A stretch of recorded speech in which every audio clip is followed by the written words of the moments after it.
tersebut dalam serat Tapak Hyang yang juga disebut dengan Sastra Jendra Hayuningrat, serat yang tercipta dari Sabda Kun, maksudnya berasal dari wahyu juga. Yang dinamakan Cithok atau kuduk manusia sesungguhnya bermakna pujitok atau hanya pujian semata. Dewa yang agung yang telah menciptakan cahaya menyala yang menyelimuti sekujur tubuh manusia sesungguhnya ada dekat sedekat dengan kuduk manusia. Kuduk manusia sangat dekat, namun sulit manusia melihat kuduknya sendiri kalau tidak bercermin. Jiling atau kening sesungguhnya bermakna puji eling atau memuji dan ingat kepada Gusti. Punuk atau bahu sesungguhnya bermakna panakno atau tempatkanlah, maksudnya tempatkanlah kesadaran kamu pada posisi yang sesungguhnya. Timbangan atau tulang bahu yang menonjol sesungguhnya bermakna salang atau terhubung, maksudnya terhubung dengan Gusti. Pundak atau pundak sesungguhnya bermakna pandu atau mencari. Hidup di dalam dunia ini hanya mencari dua hal, buah pengetahuan dan buah kuldi atau keduniawian. Jika mendapatkan banyak buah kuldi, hasilnya akan gemuk. Jika mendapatkan buah pengetahuan yang banyak, bisa dibuat bekal untuk hidup yang kekal abadi yang tidak terkena mati. Tepa atau dada sesungguhnya bermakna tepa tapaniro atau tetapkan tapamu. Walikat atau pelikat sesungguhnya bermakna walikane gesang atau dibalik hidup. Ula-ula atau tulang belakang manusia sesungguhnya bermakna ulatana atau perhatikanlah dengan seksama. Amatilah punggungmu dengan seksama, maksudnya amatilah sesuatu yang dekat denganmu tapi sulit untuk dilihat secara langsung, seperti halnya punggung kita. Sungsum atau sumsum tulang sesungguhnya bermakna sungsungan atau persembahkanlah, maksudnya persembahkanlah kehidupanmu bagi Gusti. Lambung sesungguhnya bermakna dewa yang maha agung yang menciptakan alam ini secara bersambungan antara ingat, lupa, hidup, mati, maksudnya rabineda atau dualitas duniawi. Lempeng atau bagian pinggir perut kiri dan kanan, maksudnya kuatkan tekad dan lempeng atau luruskanlah tekadmu lahir batin. Luruskanlah agar bisa membedakan mana benar dan mana salah, mana baik dan mana buruk. Mata maksudnya lihatlah semuanya ini dengan kesatuan yang utuh. Lihatlah kiblat yang benar, banyak kiblat, namun yang benar hanyalah satu saja. Tengen atau kanan, maksudnya tengenan atau benar-benar utamakan hingga jelas dan terang bahwasanya di dunia ini hanya sekedar memakai raga fana semata, raga yang tidak susah-susah membuat sendiri dan tidak juga beli. Kiwo atau kiri maksudnya raga ini berisi hawa keinginan dan sulit untuk dimatikan segala keinginan tersebut. Begitulah apa yang tertulis dalam serat. Manakala Paduka meragukan siapakah yang membuat raga, siapakah yang telah memberikan nama, sesungguhnya tak lain hanya Lata wal Uzza. Sekali lagi Sabda Palon memakai istilah Tuhan dengan nama Lata wal Uzza. Manakala Paduka tetap meragukan, jelas Paduka bisa disebut kafir, kafiran, atau sia-sia kelak jika Paduka meninggal tidak mempercayai tulisan Gusti yang ada di dalam tubuh Paduka sendiri, serta telah murtad kepada para leluhur Jawa semua. Kelak saat mati, roh Paduka akan menempel pada besi atau pusaka, kayu, batu menjadi demit yang menjaga tanah. Itu akan terjadi jika Paduka tidak bisa membaca serat atau wahyu yang ada di dalam tubuh Paduka sendiri. Jelas kelak jika meninggal akan menjelma atau lahir kembali menjadi kuwu atau binatang laut. Akan tetapi jika mampu membaca sastra yang tertulis di dalam tubuh Paduka, berasalnya manusia akan lahir kembali menjadi manusia. Sungguh kelahiran kembali ini juga diceritakan dalam ajaran Timur Tengah. Salah satu contohnya konon dulu saat Kangjeng Nabi Musa hidup, ada orang yang telah meninggal dan telah berada di dalam kuburan, bisa hidup kembali, hidupnya bahkan bisa berganti menjadi roh yang murni, bahkan bisa mencapai kedudukan atau evolusi jiwa yang baru. Jika Paduka memeluk agama Islam, seluruh masyarakat Jawa pasti akan ikut memeluk agama Islam semua. Kalau hamba ini badan kasar berikut badan halus hamba sudah hamba genggam dan hamba kuasai, sudah mampu hamba jadikan satu. Tak ada beda mana yang disebut dalam dan mana yang disebut luar lagi. Jadi hanya sesuai dengan keinginan hamba semata, menghilang dalam wujud gaib atau berbadan halus maupun wujud atau berbadan kasar seperti sekarang, bisa hamba lakukan seketika dan kapanpun juga. Jika hamba tengah berkeinginan mewujud, inilah wujud yang hamba pilih. Jikalau hamba berkeinginan untuk berwujud gaib, bisa terjadi seketika. Jikalau hamba berkeinginan untuk berwujud wadak, bisa terlihat seketika juga. Raga hamba ini sudah bersifat ilahi. Seluruh raga hamba ini satu persatu memiliki nama sendiri-sendiri. Silahkan ditunjuk mana yang disebut Sabdo Palon sudah hamba halangi dengan wujud ragawi. Begitu mewujudnya hingga tidak bisa diketahui lagi mana sesungguhnya Sabdo Palon, hanya nama yang bisa dikenali. Sabdo Palon sesungguhnya tidak tua juga tidak muda, tidak mati juga tidak hidup. Hidupnya meliputi matinya dan matinya meliputi hidupnya, abadi selama-lamanya. Sang Prabu bertanya, di manakah Tuhan yang sejati? Sabdo Palon menjawab, tiada jauh juga tiada dekat, Paduka adalah perwujudannya. Dinyatakan telah menyatu budi atau kesadaran, hawa atau keinginan, dan badan atau jasad fisik. Ketiganya adalah sarananya mewujud.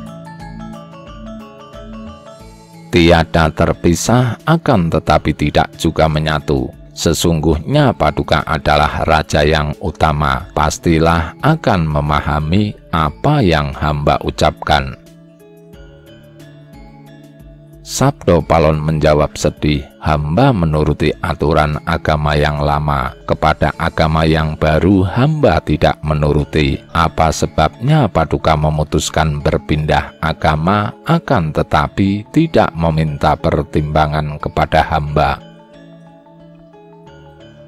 Apakah Paduka lupa akan arti nama hamba Sabdo Palon? Sabda artinya ucapan, Palon artinya ketetapan, Naya artinya wajah, Genggong langgeng tak berubah.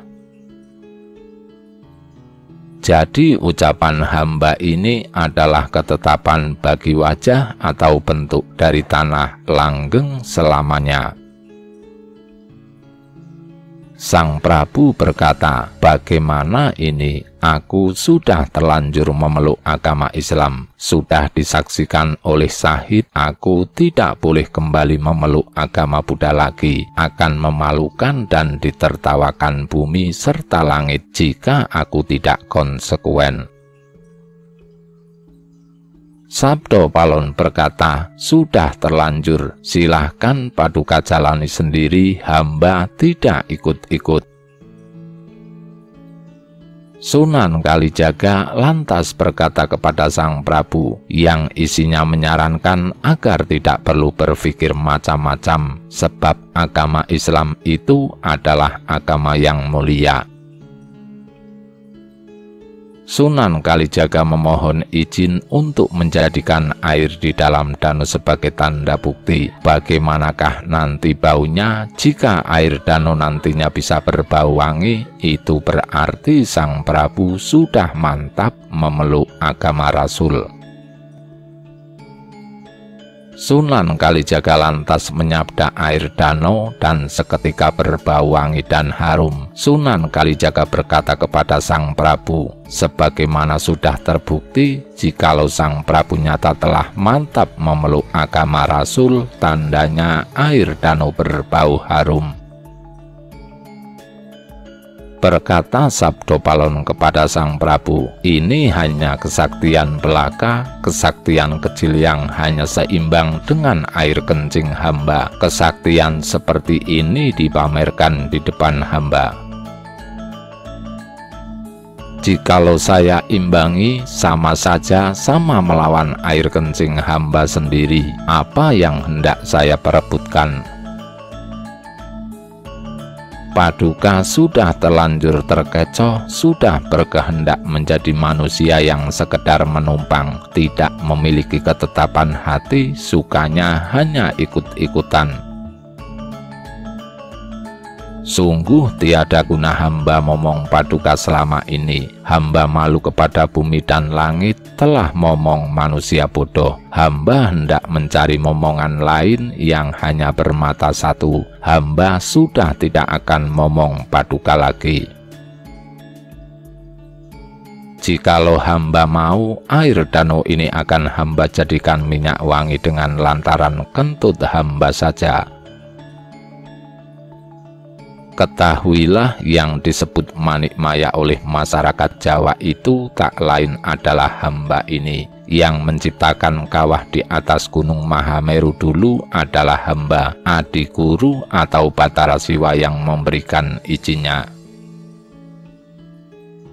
Pada waktu itu tanah di Pulau Jawa masih belum stabil.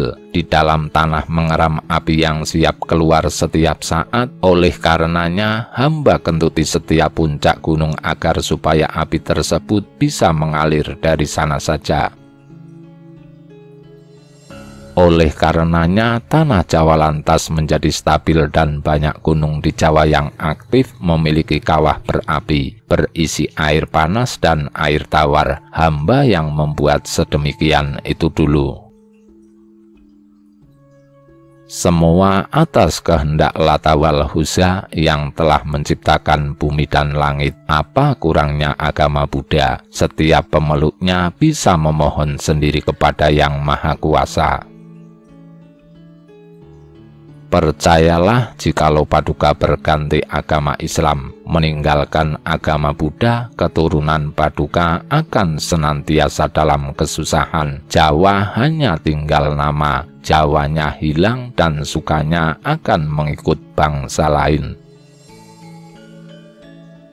Tapi kelak suatu saat akan diperintah oleh orang Jawa yang memahami atau ajaran leluhur lagi. Silahkan Paduka buktikan, kelak sebelum menjelang purnama jarang diikuti tampaknya bulan, mulai tanggal pertama, biji padi banyak yang susah tumbuh ditolak oleh para dewa, dipaksa untuk ditanam pun akan tumbuh menghasilkan biji meriyi atau padi kecil. Hanya bisa dibuat makanan burung. Meriyi itu padi yang tidak enak rasanya. Hal ini dikarenakan Paduka telah berbuat kurang tepat mengikut menyembah batu.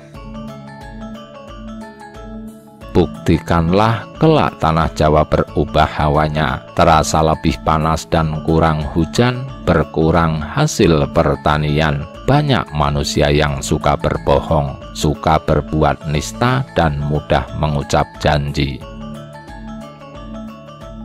Hujan tiba tapi salah waktu membuat kebingungan para petani. Mulai hari ini hujan akan berkurang, sebab merupakan hukuman bagi manusia Jawa yang berani berpindah keyakinan. Kelak jika sudah kembali kesadarannya, sudah ingat kepada agama Buddha lagi, serta manusia Jawa sudah gemar mencari buah pengetahuan lagi, Tuhan akan memberikan ampunan. Suasana Jawa akan makmur tentram kembali seperti zaman Buddha lagi. Mendengar ucapan Sabdo Palon, Sang Prabu dalam hati merasa menyesal telah berpindah agama. Hingga lama tak bersuara, lantas berkata mengapa dirinya tertarik kepada agama Islam karena terpikat ucapan Putri Campa yang mengatakan bahwasanya kelak manusia yang memeluk agama Islam jika meninggal akan mendapatkan surga yang melebihi surga orang kafir. Sabdo Palon menjawab, sudah semenjak dahulu jika suami terlalu menuruti istri pasti akan menemukan kesengsaraan, karena wanita ibaratnya adalah tempat rasa atau penuh emosi. Jarang yang bisa menggunakan penalaran tanpa terbalut emosinya. Sabdo Palon menasehati banyak hal kepada Sang Prabu.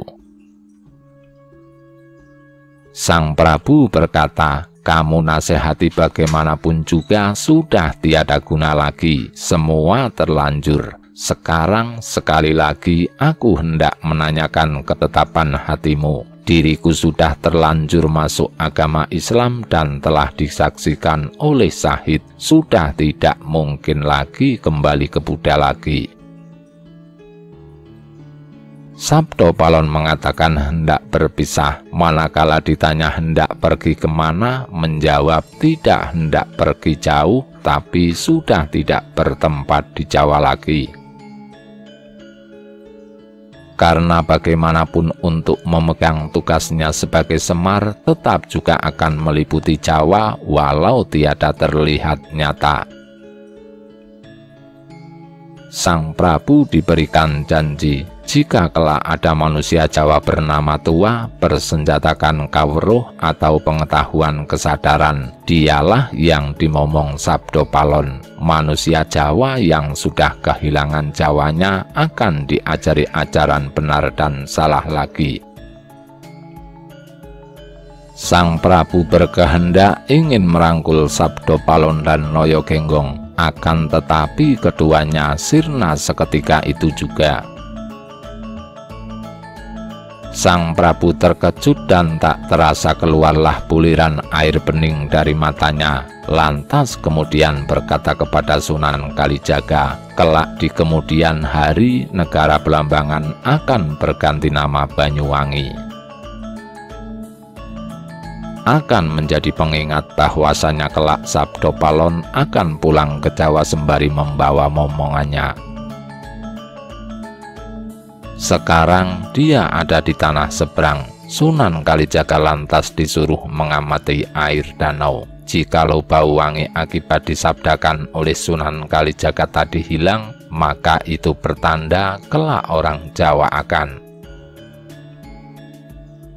Sunan Kalijaga lantas membuat bumbungan dari bambu 2 buah, yang satu diisi air tawar dan yang satu diisi air danau. Air danau nanti akan dijadikan pertanda. Jikalau baunya wangi hilang, maka orang Jawa kelak akan berpindah agama kaweruh atau pengetahuan.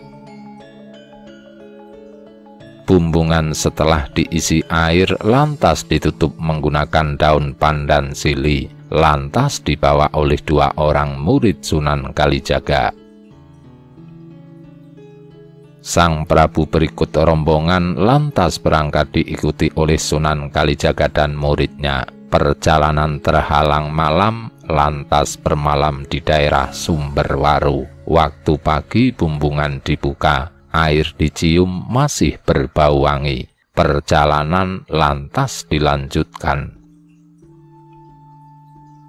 Sore menjelang telah sampai di Panarukan. Sang Prabu berikut rombongan bermalam di sana. Pagi harinya air di dalam bumbungan dibaui masih wangi. Sang Prabu lantas melanjutkan perjalanannya. Saat sore menjelang sampailah di daerah Besuki. Sang Prabu beserta rombongan bermalam di sana. Keesokan paginya bumbungan air dibuka lantas dicium. Baunya malah semakin bertambah wangi. Sang Prabu melanjutkan perjalanan hingga matahari hampir tenggelam di ufuk barat dan sampai di daerah Prabalingga atau Probolinggo. Di sana Sang Prabu beserta rombongan bermalam. Keesokan paginya air diperiksa kembali. Air tawar dalam bumbungan yang satu masih terasa segar untuk diminum, namun nampak berbusa, dan busanya pun berbau harum. Air tawar dalam bumbungan tersebut hanya tinggal sedikit, karena kerap kali diminum di sepanjang perjalanan. Akan tetapi bumbungan yang berisi air danau, manakala diperiksa airnya berubah berbau tidak enak sama sekali. Mendapati perubahan itu, air danau dalam bumbungan seketika langsung dibuang. Sang Prabu lantas berkata kepada Sunan Kalijaga, di daerah Prabalingga atau Probolinggo ini kelak akan dikenal dengan dua nama, yaitu Prabalingga atau Probolinggo dan Bangerwari. Tempat ini kelak akan menjadi tempat berkumpulnya manusia-manusia yang suka mencari ilmu kepintaran dan ilmu kebatinan. Kata Prabalingga bisa diartikan pula prabawane wong Jawa, kalengan prabawane tangga, atau karisma manusia-manusia Jawa terhalang oleh karisma yang berasal dari tetangga di seberang. Sang Prabu beserta rombongan lantas melanjutkan perjalanannya. 7 hari kemudian telah sampai di Ampel Gading atau Ampel Denta Surabaya. Nyai Ageng Ampel Gading segera menyambut kedatangan Sang Prabu. Nyai Ampel Gading lantas memberikan sembah bakti sembari meratapi segala hal yang telah terjadi. Sang Prabu lantas berkata, "Sudahlah, jangan menangis, Nger anakku. Anggaplah semua ini adalah kehendak Yang Maha Kuasa. Diriku dan kamu hanya sekedar menjalani. Semua hal yang telah terjadi sudah tertulis di dalam Lohil Mahfuz atau Lauhil Mahfuz sebelumnya. Keberuntungan dan celaka sungguh tidak bisa dihindari. Sudah kewajiban manusia untuk melakukan usaha." Nyai Ageng Ampel lantas menuturkan kepada Sang Prabu tentang kelakuan Prabu Jimbun seperti yang sudah diterangkan di depan. Sang Prabu lantas memerintahkan agar memanggil Prabu Jimbun. Nyai Ampel lantas mengirimkan utusan ke Demak sembari membawa surat undangan. Sesampainya di Demak, surat segera dihaturkan kepada Sang Prabu Jimbun. Tidak menunggu waktu lama, Prabu Jimbun segera berangkat menghadap ke Ampel. Tersebutlah putra Raja Majapahit yang bernama Raden Bondan Kejawan yang tinggal di Tarub. Dia mendengar kabar jikalau Majapahit telah dijebol oleh Adipati Demak. Sang Prabu konon berhasil lolos dari dalam istana dan tidak diketahui lagi kemana perginya. Raden Bondan Kacawan merasa tidak tenang hatinya, lantas berangkat ke Majapahit. Di sepanjang perjalanan, Raden Bondan Kacawan senantiasa bertanya dan mencari-cari kabar di manakah kira-kira Prabu Brawijaya sekarang berada. Sesampainya di Surabaya, mendapat berita bahwasanya Ayahanda Prabu tengah berada di Ampel, akan tetapi jatuh sakit. Raden Bondan Kacawan lantas menghadap dan memberikan sembah baktinya. Sang Prabu bertanya, yang memberikan sembah ini siapa? Raden Bondan Kacawan menjawab bahwasanya dirinya lah yang tengah menghadap. Sang Prabu lantas merangkul putranya. Sakit Sang Prabu semakin parah, merasa kalau dirinya sudah dekat hendak berpulang ke zaman keabadian. Sang Prabu berpesan kepada Sunan Kalijaga, "Sahid mendekatlah kemari, diriku sudah merasa hendak berpulang ke zaman keabadian. Tulislah surat untuk dikirimkan ke Pengging dan Pranaraga atau Ponorogo. Nanti akan aku bubuhkan tanda tangan di sana. Tulislah bahwasanya agar mereka menerima kehancuran Majapahit, jangan saling berebut tahta. Semua ini sudah menjadi kehendak Yang Maha Suci. Jangan saling memerangi, hanya akan membuat kerusakan semata.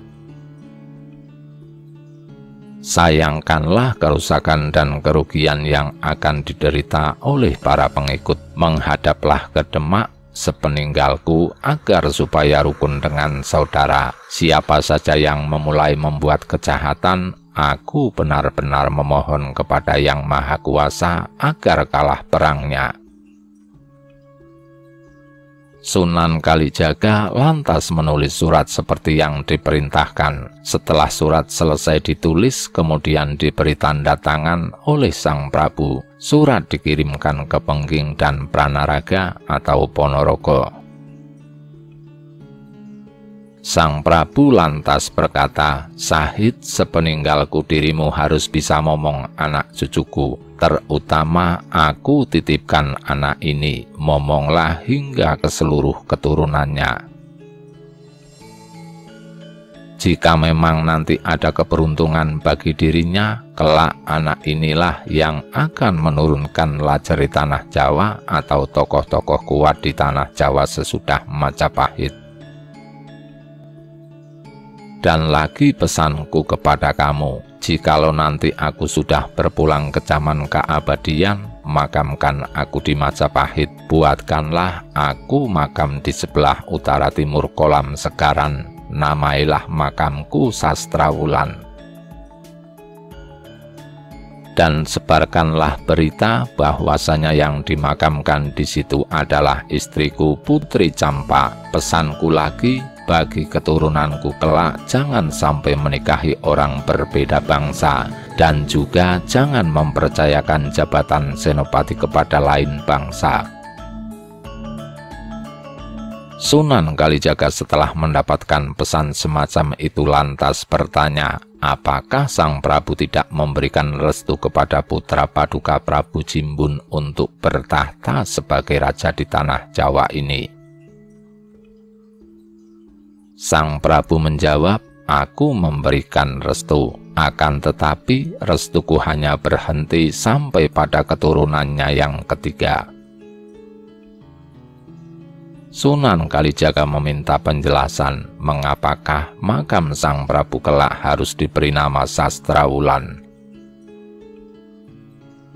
Sang Prabu menjawab, "Sastra maksudnya adalah tulisan, wulan artinya pelita dunia. Ini melambangkan keutamaanku hanya seperti cahaya bulan, tidak stabil seperti matahari.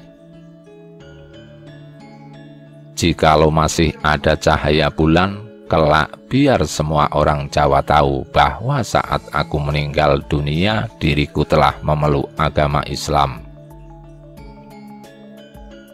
Dan aku meminta padamu agar kelak dikabarkan bahwa yang dimakamkan di sana adalah Putri Campa, bukan diriku, sebab diriku telah dianggap bagaikan seorang wanita atau disepelekan oleh si Patah, tidak lagi dianggap sebagai seorang lelaki, hingga sedemikian teganya Patah menyia-nyiakan ayahandanya sendiri. Diriku hanya memberikan restu kepada Raja Demak hanya sampai keturunan ketiga, sebab Patah berasal dari 3 benih, yaitu Jawa Sang Prabu Brawijaya, Cina Ibu Raden Patah Engkian, dan raksasa Adipati Arya Damar. Adipati Arya Damar adalah keturunan Ni Endang Sasmitapura, penganut ajaran Tantra Birawa yang dalam ritualnya menyertakan memakan daging mayat dan meminum darah manusia, sehingga disebut raksasa. Oleh karenanya tega kepada ayahnya sendiri serta kotor tingkah lakunya. Pesanku, jangan sampai keturunanku mendapatkan jodoh lain bangsa, sebab dengan menikahi bangsa lain di setiap kesempatan pastinya sedikit demi sedikit akan memberikan pengaruh dan menggoyahkan keyakinan yang sudah dipegangnya. Hal ini akan menciptakan kesengsaraan hidup. Dan pesanku yang terakhir, agar jangan sampai mempercayakan jabatan senopati kepada lain bangsa, sebab pastinya kurang kesetiaannya kepada raja. Dikala tengah menghadapi pertempuran, pasti akan terbagi kesetiaannya. Sudahlah Sahid, semua pesanku tulislah. Selesai memberikan wasiat, Sang Prabu segera bersendekap dan meninggal dunia. Jenazahnya lantas dimakamkan di Astana Sastrawulan Majapahit. Hingga hari ini terkenal bahwasanya yang dimakamkan di sana adalah Putri Campa. Padahal sesungguhnya Putri Campa wafat di Tuban, makamnya berada di Karangkumuning. 3 hari kemudian, Sang Sultan Bintara baru hadir ke Ampel Gading serta bertemu dengan Nyai Ageng. Nyai Ageng berkata, sudah menjadi nasibmu Prabu Jimbun. Dirimu tidak bisa melihat detik-detik terakhir ayahandamu meninggal sehingga tidak sempat memberikan sembah bakti serta meminta restu untuk bertahta sebagai raja. Dirimu juga tidak sempat memohon maaf atas segala kesalahan yang telah kamu lakukan. Prabu Jimbun mengatakan kepada Nyai Ageng, dirinya sudah pasrah kepada nasib, semua sudah terjadi dan semua harus dijalani. Sultan Demak berada di Ampel selama 3 hari, lantas pulang.